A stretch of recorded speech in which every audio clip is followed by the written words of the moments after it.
दोस्तों, आज हम बात करने जा रहे हैं विक्रमादित्य और उदय सिंह के बारे में। राणा सांगा के जो पुत्र थे, यानी हमने राणा सांगा के बारे में देखा और राणा सांगा के 4 पुत्र थे। इसमें जो बड़ा बेटा था उसका नाम था भोजराज। भोजराज के बाद जो छोटा था उसका नाम था राणा रतन सिंह है, और रतन सिंह के बाद है विक्रमादित्य, और विक्रमादित्य से छोटा था उदय सिंह। ये 4 पुत्र थे इनके। अब देखो, राणा भोजराज है, उनकी मृत्यु तो शुरुआत में जो युद्ध हुआ था उस युद्ध में ही हो जाती है, खातौली के युद्ध में, और बाकी बचते हैं 3। तो इन तीनों की अगर बात की जाए तो इन तीनों की देख रेख की जिम्मेवारी थी वो सुजन हाड़ा की थी। और जब राणा सांगा की मृत्यु हो जाती है तो उनकी मृत्यु के बाद यानी 1528 में जब उनकी मृत्यु हो जाती है तो मृत्यु के बाद जो बड़ा बेटा रतन सिंह था वो शासक बनता है। 1528 से 1531 तक ये शासक रहता है। 28 में ये जब शासक बनता है और शासक बनने के बाद 1531 तक शासन करता है। लेकिन देखो, जो सुजन हाड़ा इन तीनों ही जो राजा थे अल्पवयस्क थे। ये उनकी उम्र छोटी थी। इनकी देखरेख का कार्य सुजन हाड़ा और एक धाईमा पन्ना धाय, ये इनके देखरेख का कार्य करते थे। एक दिन सुजन हाड़ा और रतन सिंह में अनबन हो जाती है, और अनबन की वजह से 1531 में सुजन हाड़ा है वो रतन सिंह को मार देता है। और रतन सिंह की मृत्यु के बाद 1531 में शासक बनता है विक्रमादित्य। और विक्रमादित्य है उसका जो संरक्षक है वो नियुक्त होती है। एक तो उसकी माता हाड़ी रानी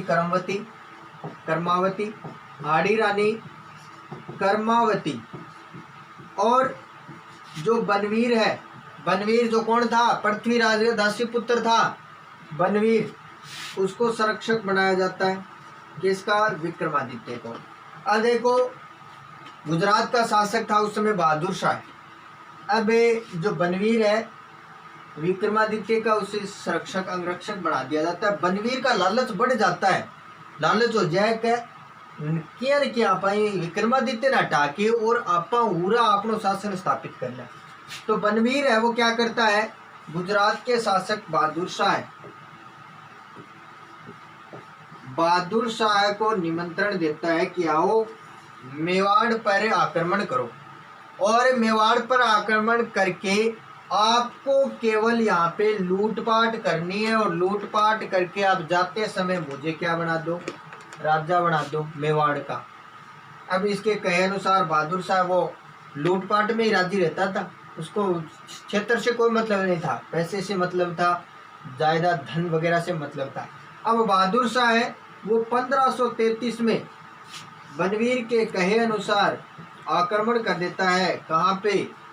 मेवाड़ पे। और इस समय जो विक्रमादित्य था वो अल्पवयस्क था। हाड़ी रानी जो कर्मवती है वो क्या करती है, बहादुर शाह के साथ संधि कर लेती है, कुछ धन वगैरह देकर संधि कर लेती है। अब संधि और तो पीछा खातिर आइडो पीछा मिल गया तो तो चली गया आपको पाई पका।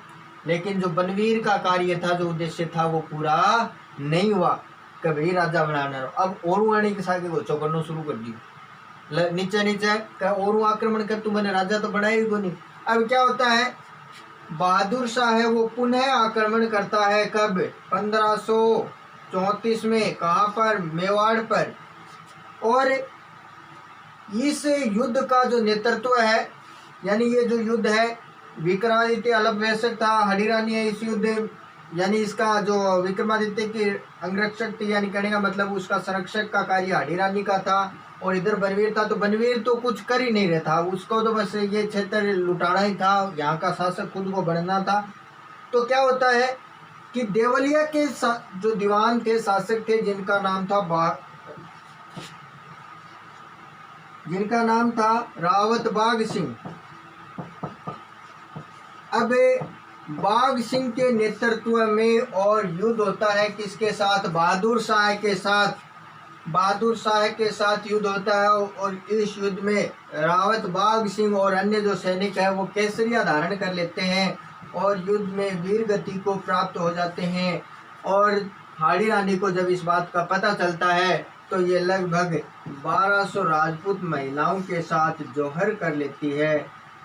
क्या कर लेती है? जौहर कर लेती है। कब? 1534 में। तो ये चित्तौड़ का कौन सा साका हो गया? दूसरा साका है ये चित्तौड़ का। पहला साका कौन सा था? जो 1303 में हुआ था, पद्मिनी रतन सिंह वाला।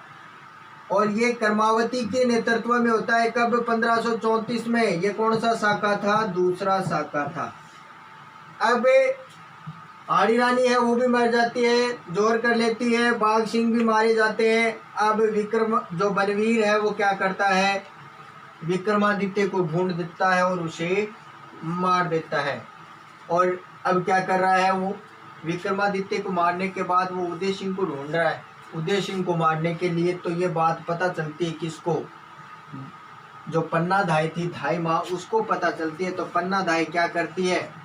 उदय सिंह को तो यहाँ से निकाल देती है। यानी यहाँ से किसके साथ? किरत और वारिन नामक दो दंपति थे। किरत व वारिन नामक दो दंपति थे, इनके साथ इसे यहाँ से रवाना कर देती है। और कहाँ भेज देती है? कुंभलगढ़ दुर्ग में भेज देती है। कुंभलगढ़ दुर्ग में, कुंभलगढ़ दुर्ग के किलेदार थे आशा देवपुरा, उनके पास भेज देती है।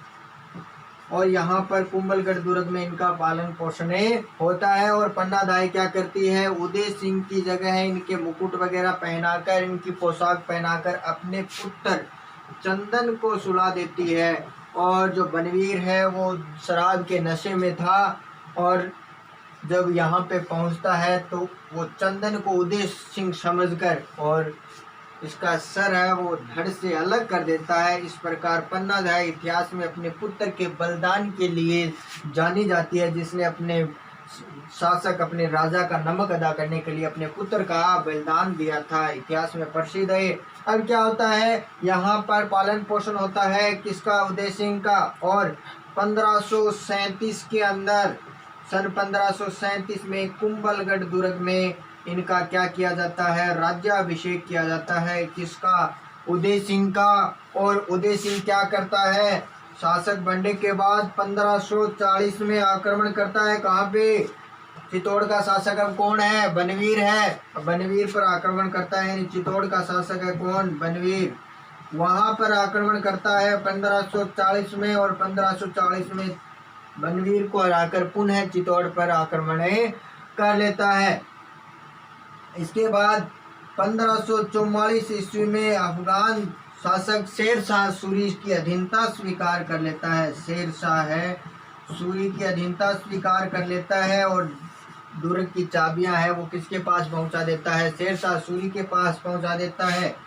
1559 में धुनी नामक स्थान पर उदयपुर नगर को बसाता है। उदयपुर नगर को बसाता है कौन? उदय सिंह। कब बसाता है भाई? 1559 में। अब क्या होता है? कुछ समय बाद यानी मालवा के एक शासक दीवान थे या एक मंत्री थे और वो मंत्री क्या करते हैं? वहाँ से भाग जाते हैं और भागकर कहाँ आ जाते हैं? उदय सिंह के पास आ जाते हैं। और ये कहाँ से भागा था? ये भागा था किसके पास से? वही अकबर के पास से। और जब यहाँ पे उदय सिंह के पास आ जाते हैं तो उदय सिंह है उसको शरण देता है, जिससे अकबर नाराज हो जाता है। और नाराज होने की वजह से वो क्या करता है? इस क्षेत्र पर आक्रमण करता है। कब करता है? 1568 में आक्रमण करता है। और जब आक्रमण होता है तो उदय सिंह जयमल और फत्ता को किले का भार सौंपकर खुद है वो गोगुंदा चला जाता है। कहाँ चला जाता है? गोगुंदा चला जाता है। और इस युद्ध में जयमल और फत्ता है वो वीर गति को प्राप्त हो जाते हैं। और फत्ता की जो पत्नी थी फूल देवी के नेतृत्व में यहाँ जो भी महिलाएं थी, राजपूत महिलाएं थी, वो क्या कर लेती हैं? जौहर कर लेती हैं 1568 में। कई जगह 1567 भी लिखा हुआ मिलेगा। 1568 में क्या कर लेते हैं, जोहर कर लेते हैं। तो ये कौन सा शाखा हो गया, चित्तौड़ का तीसरा शाखा हो गया। किसके नेतृत्व में हुआ भाई, फूल देवी के नेतृत्व में हुआ। और अकबर है वो चित्तौड़ पर अधिकार कर लेता है और उदयपुर का नाम बदल कर क्या रख देता है, उदयपुर का मुहम्मदाबाद नाम रख देता है, मुहम्मदाबाद। उदयपुर का नाम बदल कर क्या रख देता है, मुहम्मदाबाद रख देता है। और जो उदय सिंह थे गोगुंदा में इनकी मृत्यु हो जाती है। और कब होती है इनकी मृत्यु, होली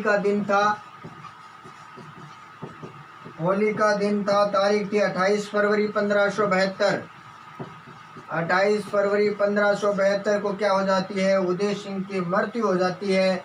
और इससे पहले यानी जब ये वहाँ से भागा हुआ जो मंत्री था उनका, जो उदय सिंह के पास आता है, तो राज्यमतोकरण खातर, संधिकरण खातर, और अकबर आपका शिष्टमंडल भी भेजा। देखो एक तो महाराणा प्रतापगंज 4 शिष्टमंडल भेजा और एक उदय सिंह का शिष्टमंडल भेजा, 2 शिष्टमंडल, यानी 2 शिष्टमंडल भेजे थे। जिनका नेतृत्व किसने किया था, पहला जो शिष्टमंडल था उसका किया था बारमल ने।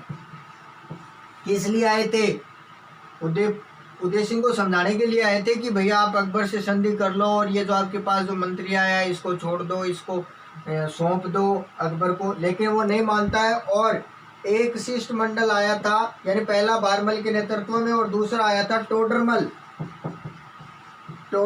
व भगवंत दास के नेतृत्व में शिष्टमंडल आया था। और ये शिष्टमंडल किसने भेजे थे, अकबर ने भेजे से, किसके पास भेजे थे, उदय सिंह के पास से भेजे थे। अब देखो अकबर इस युद्ध को जीतने के बाद है वो लगभग वहां पर 30,000 लोगों को मरवा देता है। और फिर इस कलंक से बचने के लिए वो क्या करता है, जयमल और फत्ता है उन दोनों की गजारूढ़ यानी हाथी पर अस्वार संगमरमर की मूर्ति बनाकर कहाँ रखवा देता है, आगरा के किले में लगवा देता है।